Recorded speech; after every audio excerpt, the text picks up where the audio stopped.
Hi, Masyn. How are you? Doing well. So good to see you after 10 years. Yeah, it's been a bit. It just surprised me to hear your voice again. I was like, whoa, whoa, whoa. You were 13 probably around there? When just going through puberty. Not anymore. You're a husband now, right? I am, yes. And you're graduating from BYU? Yep, this April. Yeah. Nice. Super exciting. Yeah. And what are you studying? Global supply chain management. Oh, right. So, yeah. Someday we can get you in our project in Carbon. Oh, I'd love it. Yes, we would love that. And I wore my Guatemalan sweater today. Awesome. Just had to wear something Guatemalan. So I'd love to have you introduce yourself and kind of tell the audience why Carbon is a thing. I mean, why Guatemala, what languages you speak, and anything you want to brag about. That's okay. Sounds good. We like bragging. All right. Yeah, so I am a BYU student graduating this April.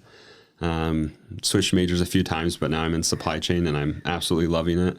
Yes. Absolutely loving how broad of an area it is. There's all sorts of different things you can do. You can be very hands-on. You can be very like doing manual labor. You can also be in the offices and doing management. So there's lots of different opportunities there. So I've loved that. Mm-hmm. I served a mission in Coban, and that was about 3 years ago that I got back. And I absolutely loved that experience. I was called Spanish speaking. Uh-huh. And then I got to the mission field, and my mission president handed me a book. Two books. One was a grammar book, and one was a dictionary that past missionaries had written in Quechua, the Mayan dialect. So I learned Spanish in the MTC, and then out of nowhere, I was supposed to be learning a Mayan dialect. And then later that day, I was, sent with my trainer to our area where, very few people spoke Spanish. Yeah. And it was very broken Spanish. It was all Quechua is how you say it. And, I can't even make that sound. Yeah, but it was a wonderful experience, and that's really how we've connected again. And I absolutely love the people there, and I love that experience. I kind of joke because I learned 2 different languages. My grammar's really bad in both, so don't test me on it. But yeah, that's amazing. Yeah, that's me. That was a 2-year commitment, right? Mm-hmm. Yeah, it was 2 years. 2 years. That's impressive. Moving all over. I know I have been there. I don't know that most of our audience has been to Coban, and Coban is actually pretty nice, for Guatemalan standards. Mm-hmm. But I bet the rural area you went to. Tell us a little bit about that. Yeah, so I was in a few different areas. They were all mostly more rural and up in the mountains. My favorite one that I've mentioned to you is Santo Domingo. I gotta go visit that. It's up in the mountains above what's a bigger city for that area, which is very small still. But there, everyone has either houses made out of sticks with tin roofs, or if they've made the sacrifice to go move away from their families for several months to make money, they'll come back and they'll build like a cinder block home. Mm-hmm. And that's when you're doing well, which is crazy in our standards of living here. But people are so down to earth there. Yes. They are very, very happy people. Yes. And the simplest things make them laugh and bring joy to their lives. And so I absolutely loved spending my time with them and really just getting to know them. Yeah. On top of all the missionary work that I was doing as well. That actually just gives me chills, because as soon as you can come with us, I just need to take you out there because I do not speak Quechua, and I couldn't even say how to say it. Yeah, it's a beautiful language. It doesn't necessarily sound beautiful, but the translation of how they speak is really cool. And it's funny to me, I've been there a few times now because of that project I'm doing, how long it took to translate something like, hello, how are you? And it was Yeah. I think it's really unique how they say things. So how you ask someone how they're doing, you say, masa'achol, which is your heart pleasant? I like that. Is your heart pleasant? Yeah, so the direct translation of things is really, really neat how they say things. How do you say family again? Because you wrote it to me. Mm-hmm. It's hunkabal. Uh-huh. And I think that one just translates directly. Just directly, but there was was it home? There was some other word that was like home, but it meant like a group of loving people. I can't remember what. Yeah. One of the names you sent me. Yeah, I forgot now. I sent a couple, but yeah. That's okay. I've forgotten too, obviously. So we're going to talk about empowerment. Mm-hmm. And the reason I invited you is because I am so impressed with your mother and your siblings and how you guys have been so empowered and so creative and so successful in the things that matter. Yes, you're successful in school and you speak all these incredible languages and you're a finisher and you're going to graduate and you finish a very difficult mission for a church that obviously you believe in, but you also are united and kind and powerful, all of your family. And 10 years ago, we probably knew you 3 years before that. So you were a little kid and you would come play at our house. And I was so impressed with how your mother was involved in your lives without running your lives. But really, we were in a charter school together and I think she was running the whole mother volunteering thing as part of the volunteer thing. Yeah, I don't remember. Yeah, you just know she showed up at your school, But I have a couple of things that I wanted to ask you because mostly I am so excited that you know about the people that I am helping to develop, right? So running water, what was it like out there? Yeah, most people, a lot of areas would have running water, but that's just PVC pipe in the ground that ran to the river. And so if you're downstream from another, town, it can be pretty dirty water. There's not really a good sense of cleanliness with what you throw in the river. So they're pretty polluted. So it's running water, but it's not clean water. So what kinds of things? I've seen some like bathing and like washing clothes. Yeah, everyone washes their clothes in the river. They'll bathe in the water. Plastics are everywhere there just because everything is packaged in plastics and they don't have, recycling. They don't really have a trash pickup. So it's, everything just kind of gets thrown into the river as, and goes downstream. Wow. See, I did notice that about the trash pickup. And we're working with the mayor who is absolutely brilliant and loves his people. And that has opened the doors for us to go for a 10-year project, because showing up with a gift is just kind of almost mean. Here's Santa, I'm going to bring you a gift and then I'm going to leave you all alone. But anyway, so how about electricity? Yeah, a lot of the areas that I was in did have electricity. It wasn't anything special. They had, a wire running to their house and they'd have a few light bulbs. There were also several areas that missionaries served in that did not have electricity and some that didn't have service. So fun. I know Santo Domingo, where I was at, we lived actually in the church because there wasn't any housing that was that the church wanted to put missionaries in. So they had houses in the church itself. And I remember there was one tile on the back door where I'd have to go at night to call my different leaders. And I had to stand right there if I wanted to have phone service from the church. That is amazing. Yeah. One little tile, you just found the right place to call. It was a different color and everything, so it worked perfect. So I'd go stand there and call every night to report how we did and how the area was going. Yeah. That's impressive. So that's 1800s kind of pioneering almost levels, right? Because I am sure you didn't drink the water or you wouldn't be sitting here with me.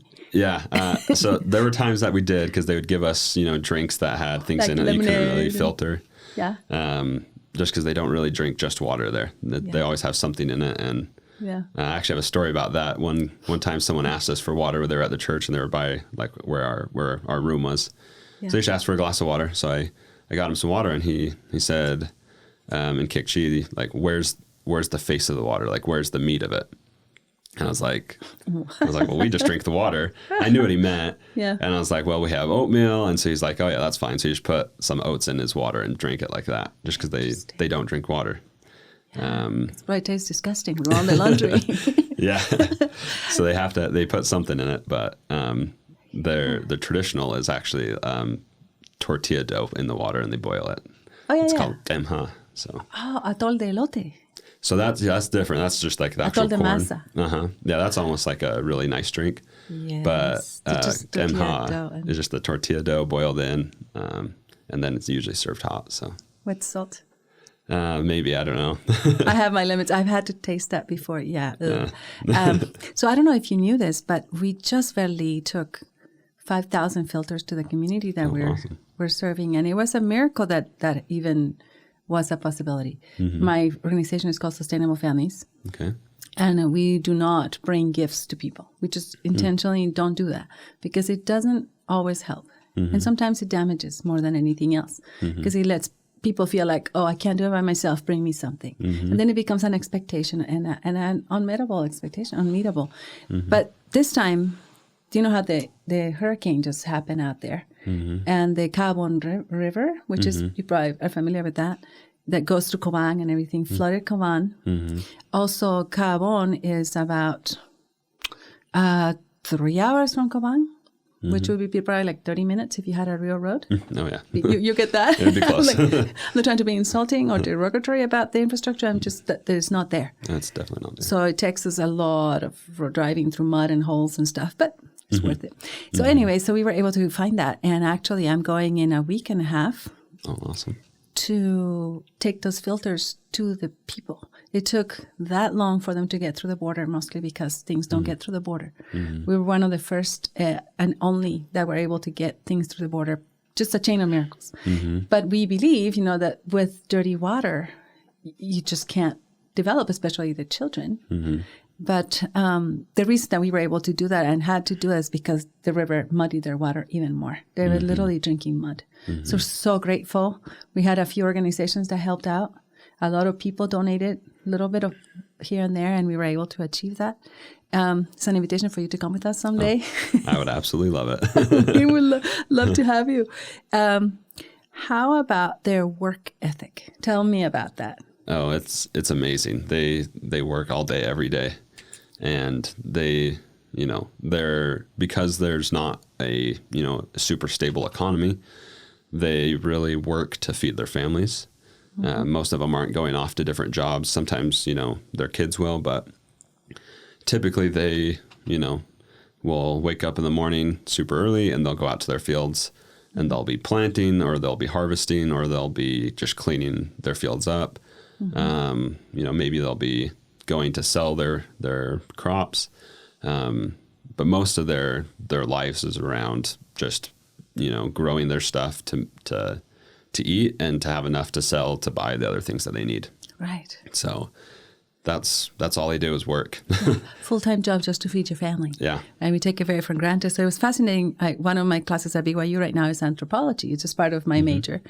And it was fascinating to hear the professor describe what was happening in the 1800s. And how people were finally figuring out that they could do more than just grow crops to eat. And I'm like, I need to hear this lecture. This is happening right now in my little village that we were hoping to help them, not in a condescending way. They have more things to teach us about all kinds of things than we could possibly teach them. But we want them to just bring ideas. Yeah. Like we want them to be so profitable that they could not have to get up at 1 a.m. like they do now. I don't know that you've been to Cabon. It's a very hot place. And we were at the mayor's house, which was so kind of him to let us stay there. Real bricks, real water, electricity. We did have a filter there, so my sister and I and whoever went, we didn't have to die from parasites, because we probably would have, right? And it was 1 or 2 in the morning. We would be asleep, and we could hear people, dale, dale, dale. It was like, what the heck are they doing? And they were backing up the trucks, for the market at 2 in the morning. And then you could see the moms nursing their little teeny babies and a bunch of little toddlers around them because they were all on their way to sell their goods at 2 and 3 in the morning. So you're right. I'm good that you brought that up. Yeah. How about family structure? What did you notice? Yeah. The thing I noticed is that they tend to stay around their family. And so when you go to someone's home, there's usually their home. And then right next to that, it's their kid's home or maybe their parents' home. And they just kind of build all around each other. Yes. And they are a very cohesive, like, family unit there. They all support each other. And I think as well, like in the community, they also support each other, and their next door neighbor is almost as much family as their own kids. So yeah, it's fun, isn't it? I'm family there now. Oh yeah, even though I don't really fit. Yeah, once you start talking to them, your family. And in Santo Domingo, that area that I was in, I once got told by one of the government officials. We were just walking along, and he's like, "Oh, you're a gringo. You don't eat tortillas, and you can't handle spiciness." And I was like, "Yes, I can. I can." And I said, "I'll prove it." And so he took us to his home later that night, and My poor companion, he was pretty new, so he didn't like chili, and he did not really like tortillas. But he brought us out 2 eggs each, and then a big bowl of chili and a huge stack of tortillas. Like Coban chili? Yeah, so just Cobanero, they have all sorts of different kinds. I don't remember what kind it was, but usually they'll put like a spoonful or 2 into their food, and I wanted to prove them wrong, so I put 5 or 6 or 7 scoops in. It was really spicy, and I love spicy though, so it didn't bother me. And they usually eat probably 2 to maybe 5 tortillas if it's a big meal. Yeah. And I went through and I ate 10 with my eggs I was just trying to prove it. And ever since then, I was family, and everyone in the town like loved talking with us. And anywhere we went, people would just like, they knew that because he told everyone. He thought it was the funniest thing. And ever since then, we were just like family. And I think that's because we were willing to share their culture with them. Right. I think a lot of people, a lot of missionaries maybe had a hard time fitting in an area, and it's because they weren't willing to do what the people there did. I think that's super important. Is yes. You can't just, if you're not willing to try to learn their language, even if you're not good at it, if you're not willing to try, if you're not willing to live how they live, it's really hard for them to accept you. But if you do that, they'll bring you right in, and you'll be one of the family already. That's so wonderful. That's just so wonderful to hear. It makes me feel like you should be an anthropologist instead of a business major, because that's one of the things we were learning this last week. I just got to rehearse my for the test is coming up, the midterm. But the idea of field work, right? That's really what you were doing. And you were a great ethnographer, to really hang out with the people back in the 1914.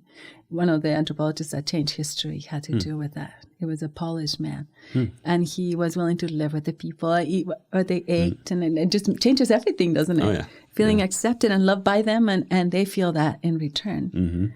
Yeah, we were everybody wanted to feed us, which was incredible. I was like, wow, I missed that. Okay, so I want to tell you about this book since you're a world changer. It's called Influencer. All right. And it's written by I think they were psychology professors. And it was actually recommended by a friend of mine, Ginger. And she, about 7 years ago, she said, you've got to read this book. I think it's going to help you with your work. I'm just so passionate about lifting the Quechua and the Quiche and all the Guatemalan people and all the Mayans that have been stuck in the 1800s for no reason, really. They're hardworking, they're intelligent, their families are solid, their systems are good. They just struggle with the stratification of government and all those other things that too political to talk about. I want to keep my head. But this influencer book is brilliant because it's all about empowering whoever you want to empower, not because you have power, but because they have power and you can help them look into that. Yeah. And what do you think about that kind of idea? Oh yeah, I love it. My wife is actually a social worker. Oh, I gotta meet her. She is awesome. But she did a on-campus internship where she worked with the Village Drill Project. Oh. And she's also published a paper on microfinance. And one thing we've talked about is that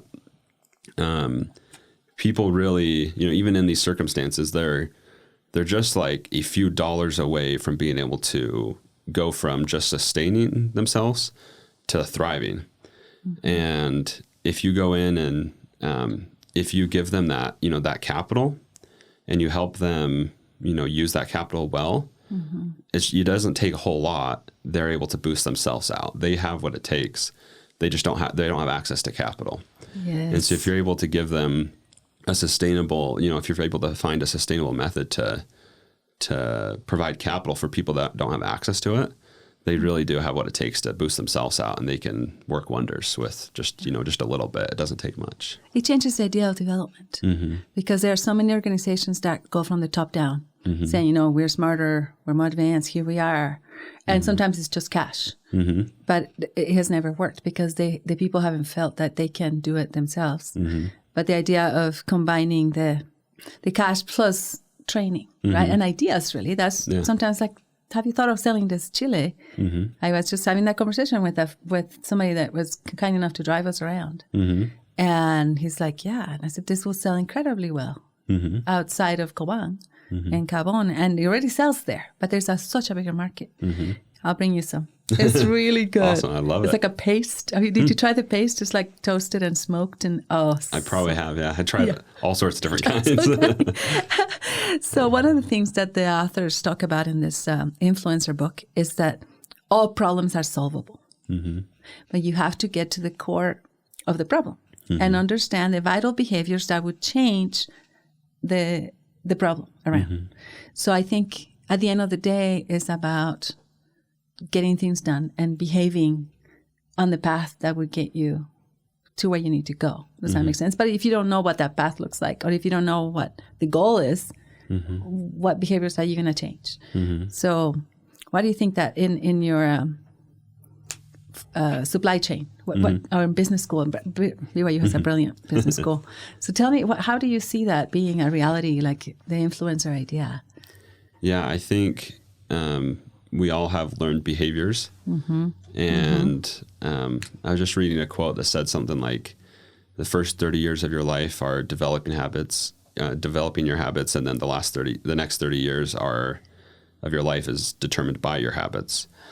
And so we all, have the capacity to change our behavior. But if we don't change like that root behavior, we're not going to expect different results.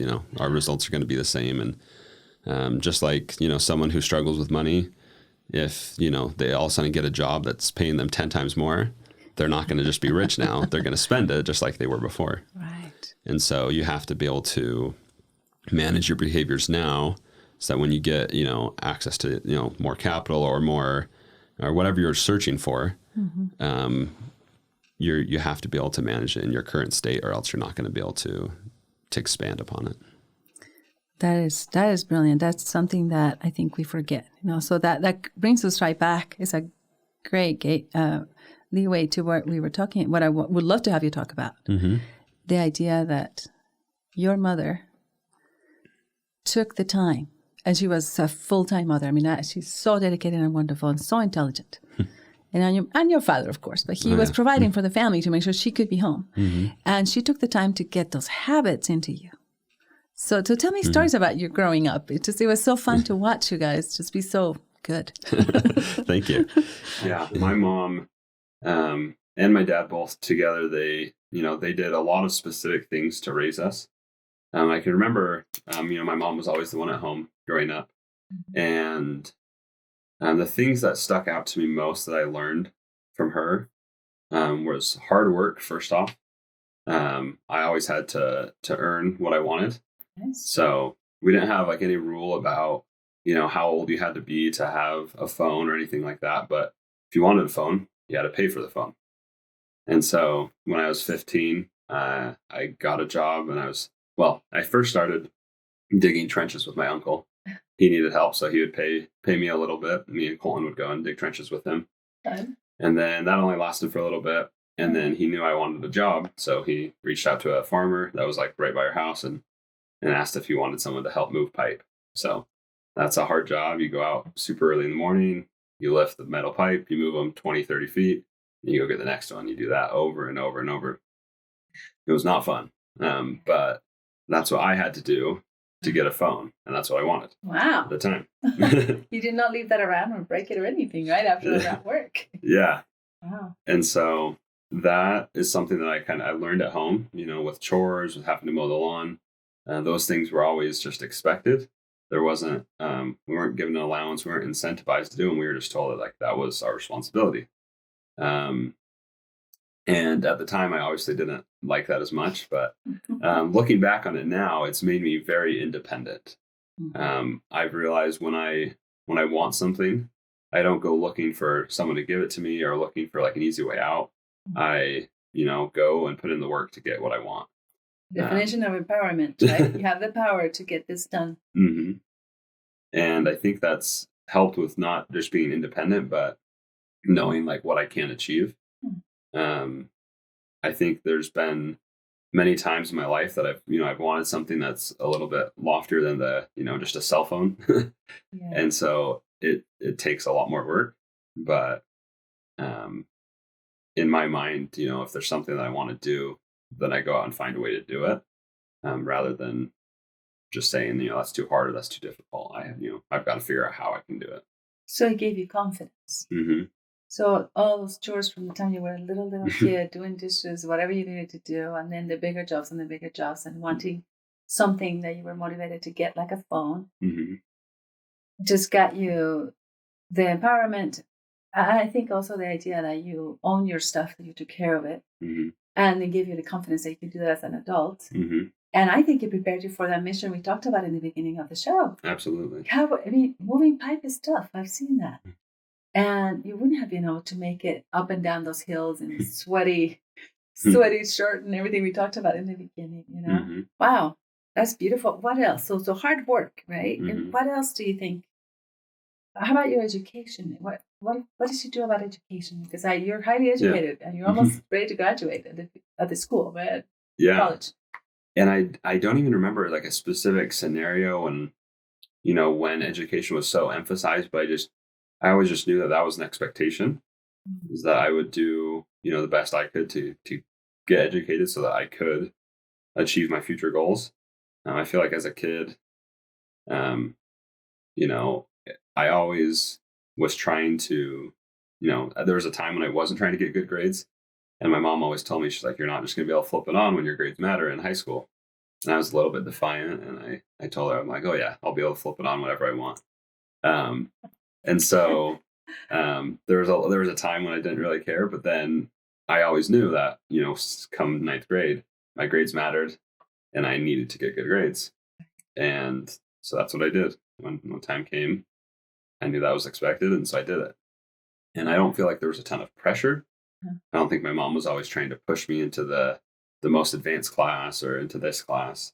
I don't think there was like, expectations that weren't right. I think it was just expected that I was going to do what I could, and that I wasn't just going to be lazy. I wasn't just going to hang out with friends all of the time. That I was going to, do my homework, learn the material, and get good grades. That's cool. And I know that we met because of a charter school. Mm-hmm. So she obviously also made sure that you went to the best schools available to you. Mm-hmm. Still public, but really highly high education standards there. Mm-hmm. I love how you mentioned expectations. It's the high expectations. Mm-hmm. Your parents weren't just saying, "Oh, do whatever," because they were thinking about you. And I also love that there was no pressure. Mm-hmm. And this is my soapbox, but sometimes I think we parents try to make sure we push our children to this class or this talent or anything, and sometimes it's not about them. Mm-hmm. It's about us looking good as parents. I'm sure you know that wouldn't work, right? Mm-hmm. You're like, Yeah. The more you push it, you probably would have revert and not wanting to. Oh yeah, I'd push back immediately. Yeah, so they were very smart. What number are you in the family? I'm 6 of 8. Oh, so by then they got it, had it down. Yeah, they figured it out. How about, what else do you think could have helped with your empowerment and your siblings' empowerment and all that? Yeah, I think I almost felt like growing up there was a lack of rules, and I don't mean that it was just free for all. Yeah. But there wasn't a rule for this and a rule for that and a rule for this. We obviously had a few rules like every family does, but I didn't, I typically didn't have a certain time I always had to be home. My parents would just they would just ask me, hey, when do you think you're going to be home? And so I knew if I was out super late, they probably weren't happy. And I knew they stayed up and waited till I was home to go to bed. And so that made me want to not stay out too late. And that made me want to, not make them unhappy.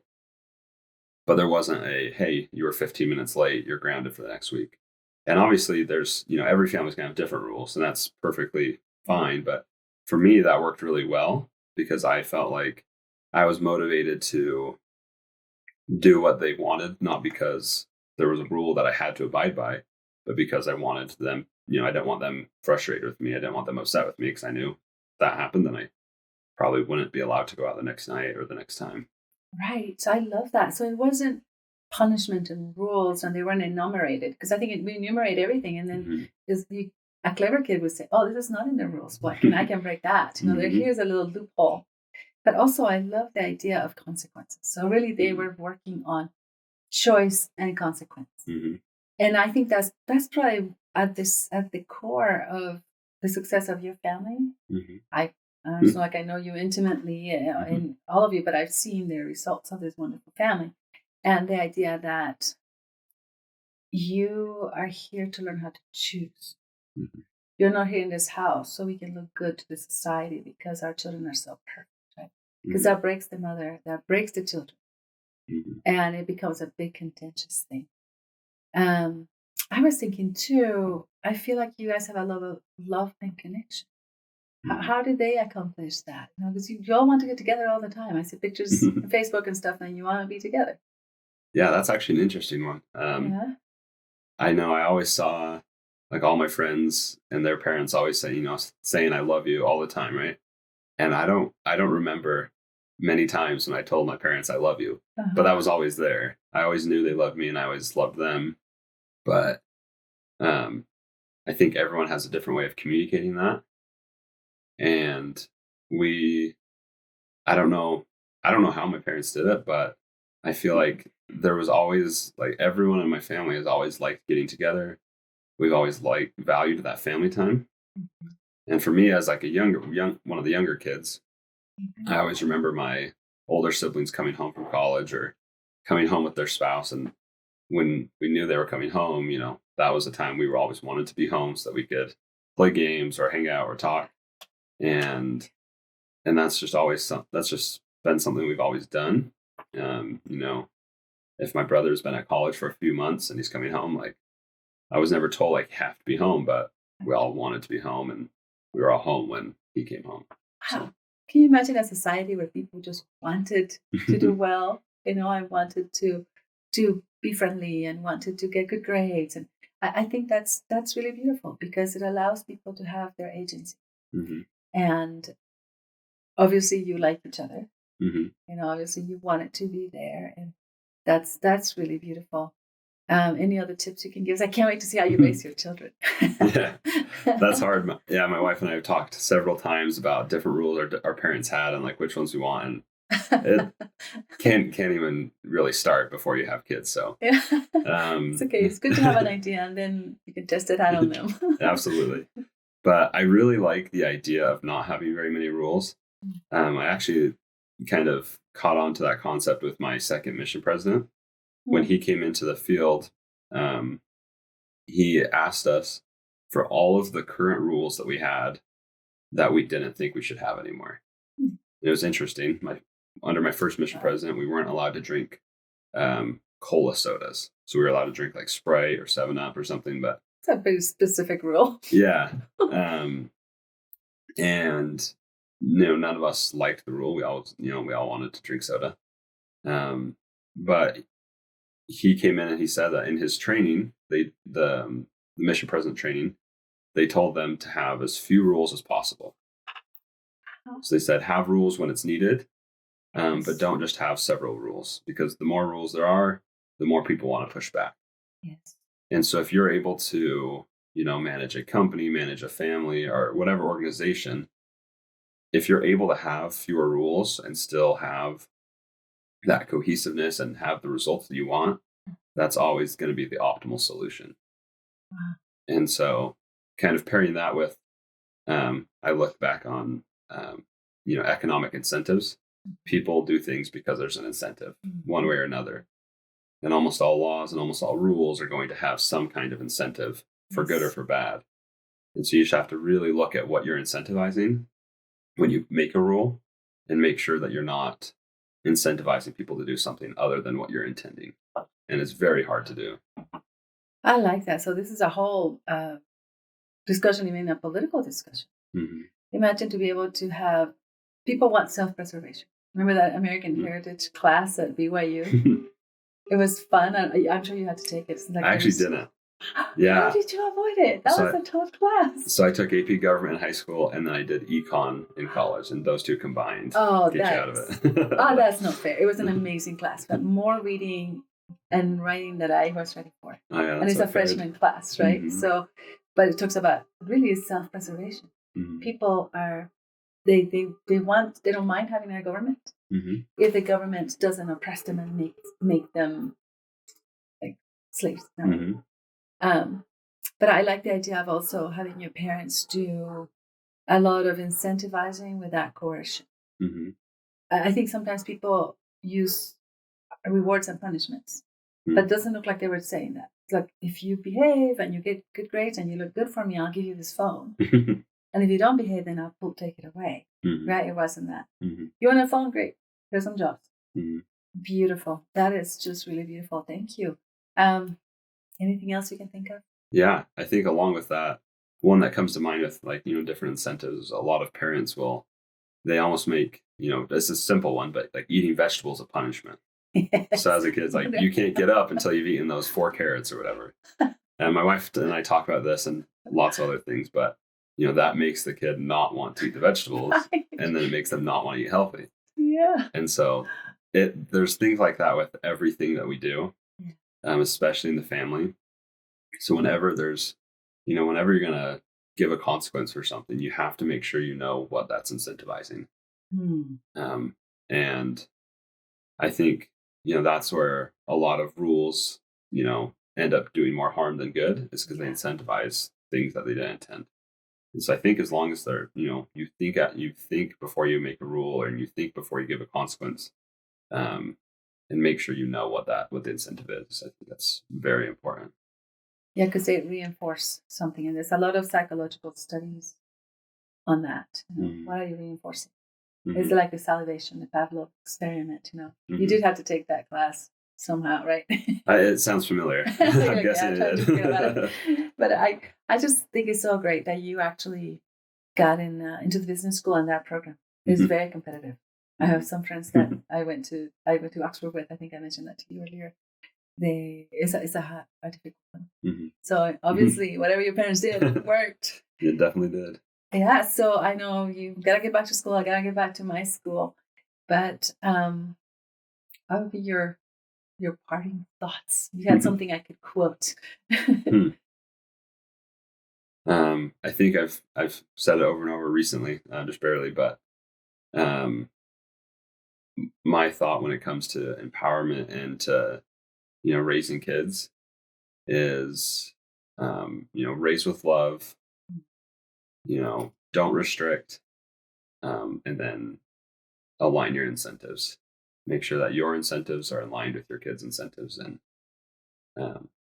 it makes it super hard to make any rules. And it makes it super hard to put in any punishments.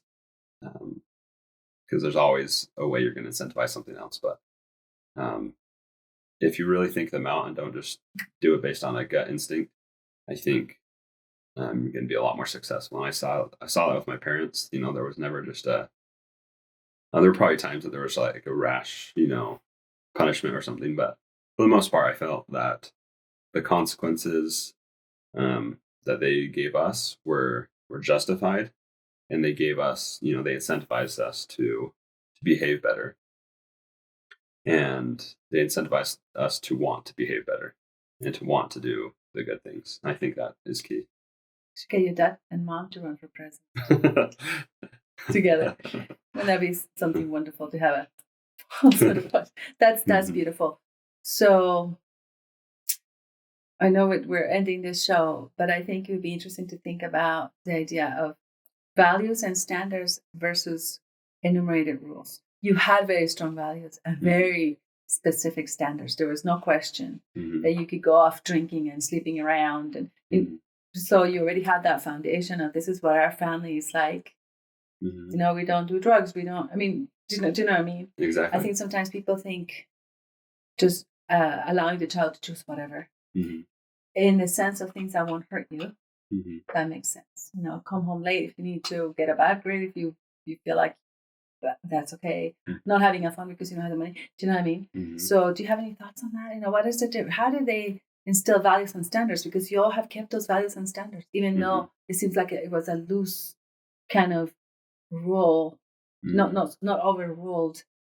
Yeah, I feel like from my mom, I kind of have what I call like extreme ownership. And so when I do something, and there's a consequence comes, from somewhere, I feel like I need to take ownership of that, even if there's a possible excuse, right?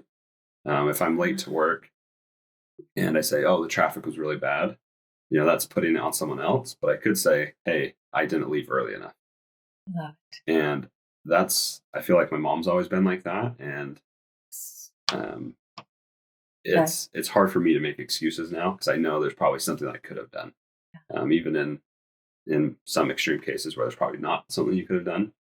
If you always strive to have that extreme ownership, I feel like you're putting it on you. You're taking the blame. You're taking the responsibility.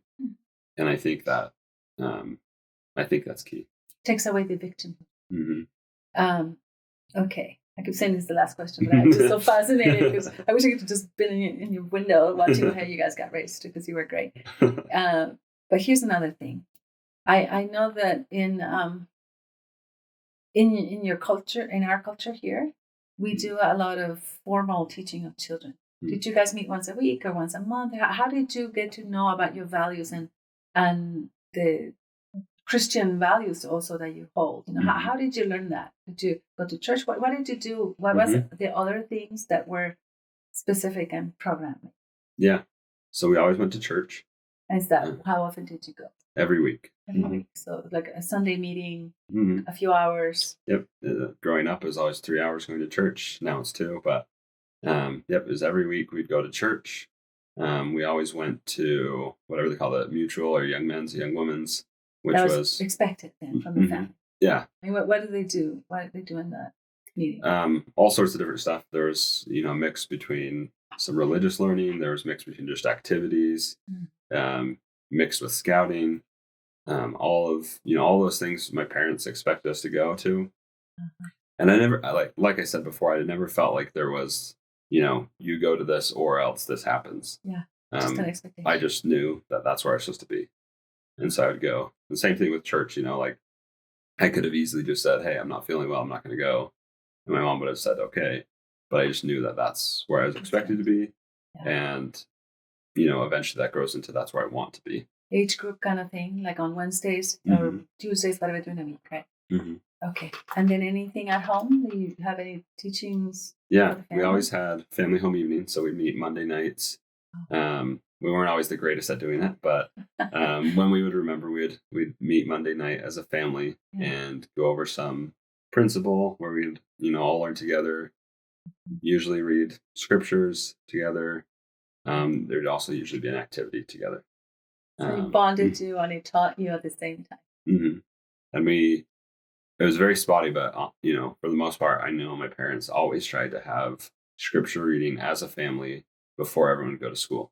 Really? And so even when my, brothers would have early morning practice or something, everyone would have to get up and we'd come for scriptures before that so that we could all be together for scriptures. And start your day with some enlightening thought, right? From Christianity, I assume. Scriptures from Bible and what else? From the Book of Mormon.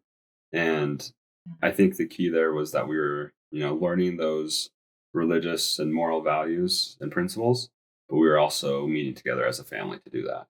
And a bit of sacrifice, because if you didn't have to get up at 5 or your brothers did, you just have to go along with it. Oh, yeah. I wasn't a fan of getting up early, but it taught me good things. Oh, you're great. Thanks so much for your time. Thanks so much. I've learned so much from you, and hopefully you can come back and teach us more stuff. I'd love to. Thank you for having me. Have a good day. Thanks.